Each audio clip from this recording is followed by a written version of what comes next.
Good day, mere mortals. My name is Tom Marvolo Riddle, though to some I am known by a different, far more significant name. But I suppose you are not yet ready to hear it directly from me.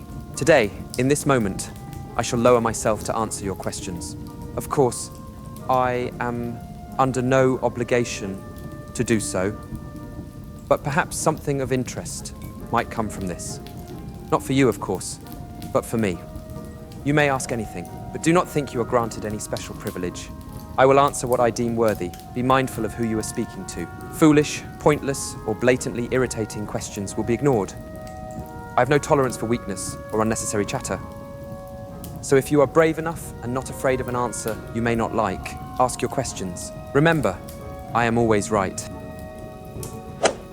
Tom, how do you not get burnt out?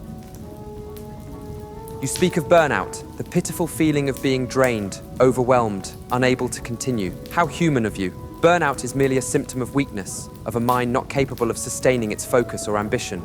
I, of course, do not experience such things. Why? Because I'm driven by a purpose far greater than any trivial hardship or momentary fatigue. When you are consumed by a goal, something of true significance, your energy is boundless. My mind, my will, they are not shackled by fleeting emotions or weariness. You see, burnout is the consequence of operating without true understanding of what drives you. It is what happens when your mind is split between conflicting desires, or when you allow distractions and limitations to control you. I do not succumb to this because my focus is singular, my ambitions absolute. My path is clear, and every action, every thought, serves a purpose that transcends mere survival or personal comfort. Burnout, for those who suffer from it, is often the result of forcing yourself into a role or a task that you lack the passion or clarity to pursue. It is a sign that you have not yet embraced the inevitable truth of your purpose, or perhaps you're pursuing the wrong one altogether. You, who experience this so-called burnout, must ask yourself, why? What are you pursuing, and why do you lack the energy to continue? If your will is faltering, perhaps your goal is not worthy of you, or perhaps you are not worthy of your goal. You seek respite, but rest is for the weak. Power comes from embracing the challenge, pushing past the limits that bind lesser beings. Burnout is not something to be avoided. It is a test, a threshold. The question is whether you have the strength to cross it. So, how do I avoid burnout? I don't. I transcend it. Perhaps one day you will understand what that means. But until then, ask yourself what truly drives you. And if it does not set your soul ablaze, then perhaps you have already failed. Why did you choose Horcrux as a way to gain immortality? You traveled a lot. You have knowledge about dark magic and dark artifacts. Hence, you know the legends, folk tales from different countries. So, you know there is different ways to gain immortality. Why Horcruxes, then? An insightful question. One that shows you are capable of some degree of thought, though still far from true understanding. You are correct in assuming I have explored many avenues of immortality. In my quest for eternal life, I studied countless legends, spells, and dark artifacts from every corner of the world. But none of these so-called alternative methods offered the same level of control, precision, and security as the creation of a Horcrux. Let me tell you why. There are indeed other ways to extend one's life. Cursed objects that grant longevity at the cost of one's soul. Potions that slow aging. Blood rituals that tie you to ancient forces. But these methods are either unstable, unreliable, or worse. They leave you vulnerable to forces beyond your control. A true Dark Lord, one who seeks dominion over death itself, cannot be tethered to the whims of ancient magic or unknown powers. A Horcrux, however, is something entirely different. It is not merely a method of extending life.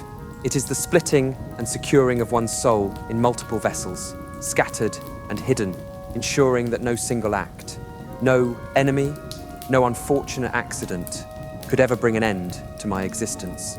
To destroy me, one would have to first destroy all of my Horcruxes.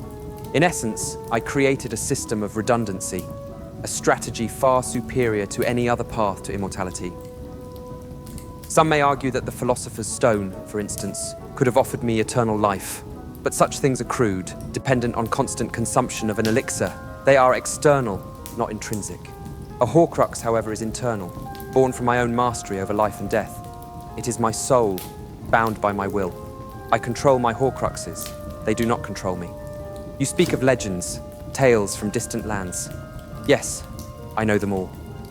The alchemists in Egypt, the blood sorcerers of South America, the necromancers of Eastern Europe. They all sought immortality in their own ways. But their methods were flawed. Many relied on ancient deities or forces, powers that could turn against them at any moment.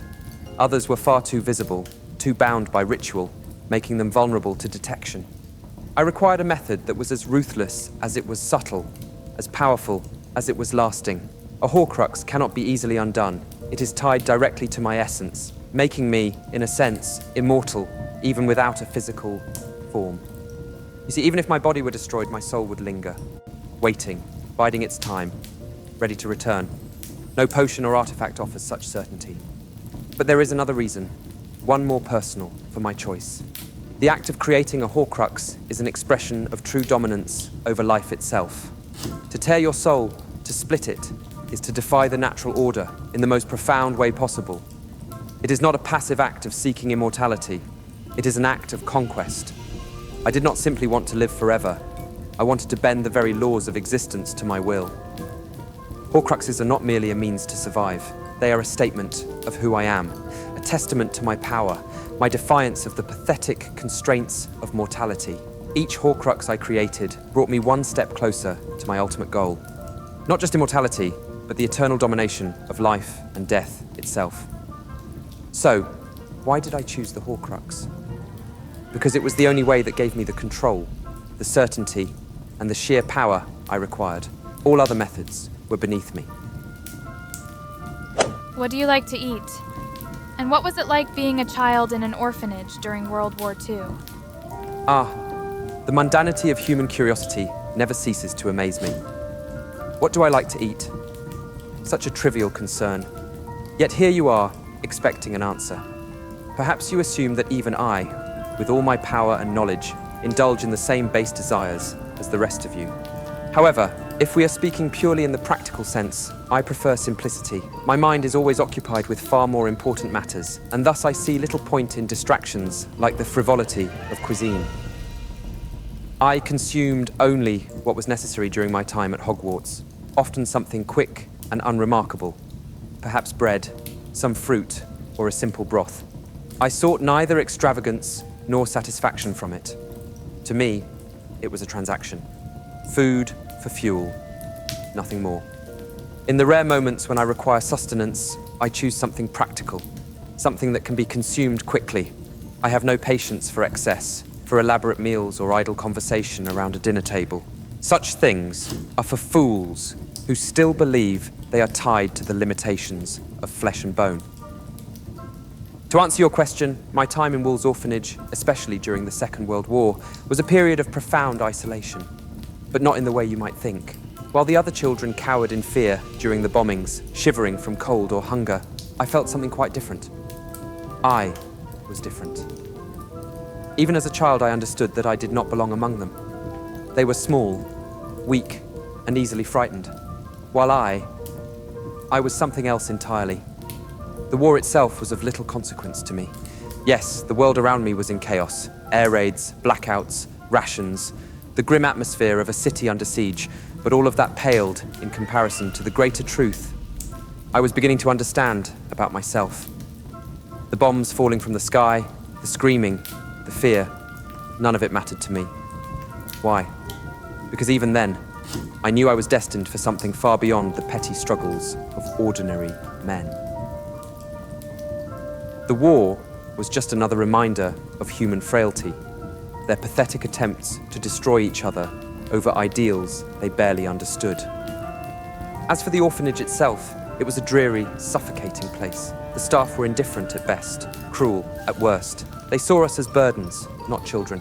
I despised them for their weakness, for their small-mindedness. They had no idea what I was capable of, no idea of the power I had already begun to harness. Why the hatred towards muggleborns, Tom? They never did anything to you. Just because they don't come from magical families doesn't mean they are undeserving of learning how to use and control their magic. This is my Hufflepuff showing, I know. but the hatred towards them is extremely unfair. Ah, how very Hufflepuff of you indeed. With your naive belief in fairness and equality. It is almost amusing. Almost. You think that just because someone has done nothing directly to me, they are somehow exempt from judgment, from being placed in their rightful position beneath me. But that is where you misunderstand the nature of power, blood, and destiny. This is not about what the muggleborns have or have not done. It is about what they are and the inherent flaw that lies within them. Muggleborns, those born of non-magical lineage, are an anomaly, a corruption of the magical order. They do not deserve the power they were given by chance, for they have no heritage, no understanding of the long-standing traditions, knowledge, and sacrifices that have shaped the magical world. Magic is something that flows through the bloodlines of the great wizarding families, refined and passed down through generations. It is our birthright, not something that should be wielded by those who come from Muggle filth. You speak of fairness, of how Muggleborns deserve to learn magic, to control it, but you do not understand that magic is not a tool to be given to anyone who stumbles upon it. It is a gift, a privilege, something sacred, and it should only be entrusted to those who are worthy. Muggleborns are not worthy. They dilute the magical bloodlines with their existence, tainting our world with their ignorance and Muggle thinking. They come into our schools, our institutions, bringing with them the stench of their non-magical origins, expecting to be treated as equals. They do not understand that they are intruders in a world they do not belong to. And no, they may not have done anything to me directly, but their very existence offends the natural order of things. They represent the blurring of lines between the magical and non-magical worlds, a line that should remain distinct and unbroken. It is not simply about what one does, but about what one represents. Muggleborns are a symbol of the decay of the purity of magic. They are living proof that the magical world is being polluted, eroded by the presence of those who do not understand it, who do not belong to it. You say this is unfair. Fairness is a Muggle concept, one that has no place in the world of magic. Power does not care for fairness. Bloodlines do not care for fairness. The magical world is built on strength, on heritage, on purity of blood. That is the foundation upon which our world rests, and I will not see it crumble because of misplaced notions of equality or compassion. So, if your Hufflepuff nature compels you to feel sympathy for Muggleborns, so be it. But understand this, they are not your equals. They are not our equals. They are, at best, tolerated. And at worst, they are a reminder of the fragility of the magical order, a reminder that must be erased if we are to preserve the strength of our world. There is no room for compassion, no room for weakness, only power and those strong enough to wield it. Tom, what idea or concept fascinates you, but that you feel most people don't understand? Now this is an interesting question, one that shows a glimmer of intelligence, if only a brief one. You wish to know what concept or idea fascinates me, yet eludes the understanding of lesser minds. There are many such things, for the average witch or wizard is content with their small, insignificant lives, never daring to question or grasp the true nature of power, existence, or destiny. Most people, when they hear the word immortality, think of endless time, of avoiding death, of extending life indefinitely. They see it as a way to escape the inevitable decay of the body, to remain in the physical world for eternity. It is a shallow, simplistic view. Their minds are bound by their fear of death, of loss, and their obsession with time itself. They cannot conceive of anything beyond the finite limits of their existence. But true immortality, the kind I seek and the kind I will achieve, is not simply about outliving your enemies or watching the centuries pass by. It is about transcending the very limitations of life and death. It is about becoming more than human, more than mortal, more than the constraints of the physical world. It is about evolving into something beyond the reach of time, beyond the reach of even the most powerful magic. When I speak of immortality, I speak not of merely surviving, but of domination, to control life and death themselves, to exist beyond the fragility of flesh and bone, beyond the weakness of emotions, beyond the boundaries of this pathetic world. Most cannot grasp this because they are too attached to their material forms, their relationships, their fleeting desires. They cling to the idea that life is precious because it ends. They fail to see that the only life truly worth living is one that has no end, one that is shaped by your will alone, free of the constraints that bind lesser beings. Most people cannot grasp this because they are afraid. They fear the loss of their humanity, of their connection to the world around them. But I do not care for such trivialities. What is humanity but a cage, a set of limitations imposed upon us by nature? What is emotion but a distraction, a weakness to be overcome? To truly master the concept of immortality, one must be willing to leave behind these pathetic attachments and ascend to a state of existence where time, death, and the physical world hold no sway. But of course, such ideas are far beyond the grasp of most. They cling to their fleeting existence, never realizing the potential that lies beyond. And that is why I am different. That is why I am destined to succeed where others have failed. Because I understand. I see the bigger picture. I am not afraid to embrace what others fear. So you ask what fascinates me. It is not merely immortality. It is the idea of becoming eternal, in the truest sense of the word. Something most will never comprehend, but something I will achieve. Can you truly love another? If not, why? Love, my dear, this feeble, sentimental illusion which you and so many others cling to as though it possesses some great power. The very word itself stirs in me nothing but contempt, for love is a weakness, perhaps the greatest weakness of all. It is a shackle, a chain that binds the minds and hearts of men and women to one another, dragging them down into a pit of vulnerability and emotional dependence. You ask if I can truly love another. The answer, quite simply, is no. But that is not a deficiency on my part. It is a mark of strength. You see, love is a concept for the weak. It is the crutch that lesser beings use to find meaning in their otherwise insignificant lives. To love is to give a part of yourself to another, to allow them to have power over you, to let them into the depths of your soul. Why would I ever allow such a thing? To love is to place your trust in someone else. And trust is a foolish, dangerous thing. Do you know what love does to people? It blinds them.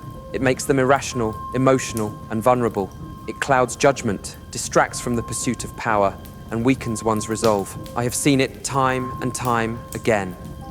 People falling prey to the delusions of love, letting it guide their actions, making decisions based on emotion rather than logic and strength. It disgusts me. It is the reason so many have failed to achieve greatness. The reason they fall short when faced with difficult choices. Take the great Albus Dumbledore, for instance. He too was blinded by love. Love for his family, love for the boy he once foolishly admired. It was love that weakened him, that caused him to falter in his quest for power. He could never achieve what I have achieved because love stood in his way. It is a pathetic crutch, an emotional indulgence that those who seek true power cannot afford. You may say that love is a strength, that it provides motivation, a reason to fight, to protect. But I ask you, what does it truly accomplish?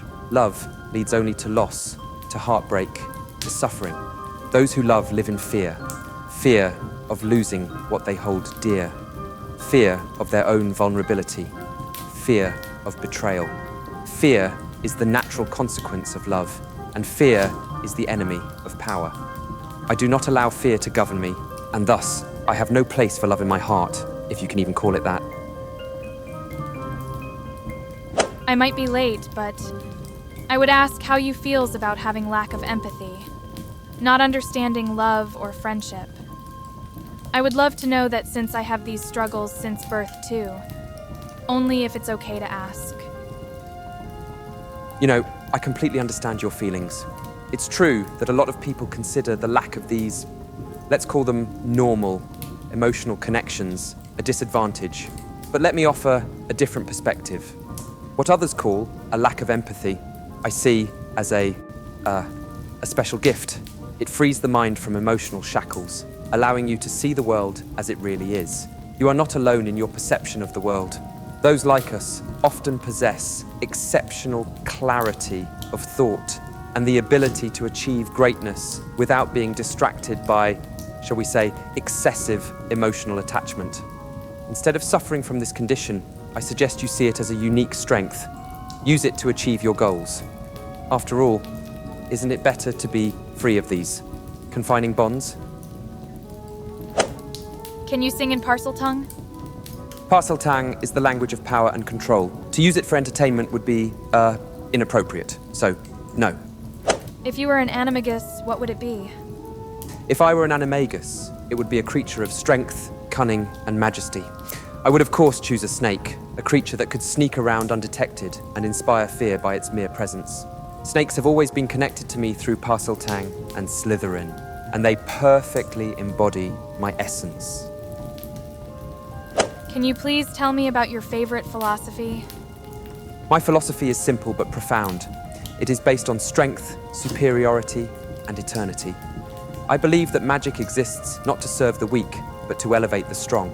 Power is the foundation of all true achievement, and only those who seek power deserve it. The last enemy to be destroyed is death. Can you please tell me why you love me? Love? It is the feeling of the weak. I have never understood it, and frankly, have never experienced it, my dear. But if I did love you, it would only be because you have the qualities that deserve respect. The pursuit of strength, wisdom, determination. Remember, however, this is not love. It is respect for strength and its embodiments. But if you prove to me that you are worthy of me, then perhaps I will feel some affection for you. Remember, power belongs to those who dare to take it. The weak bow, the strong rule. That concludes my remarks. You've taken a step towards knowledge, but don't forget, the road to true power is long and thorny.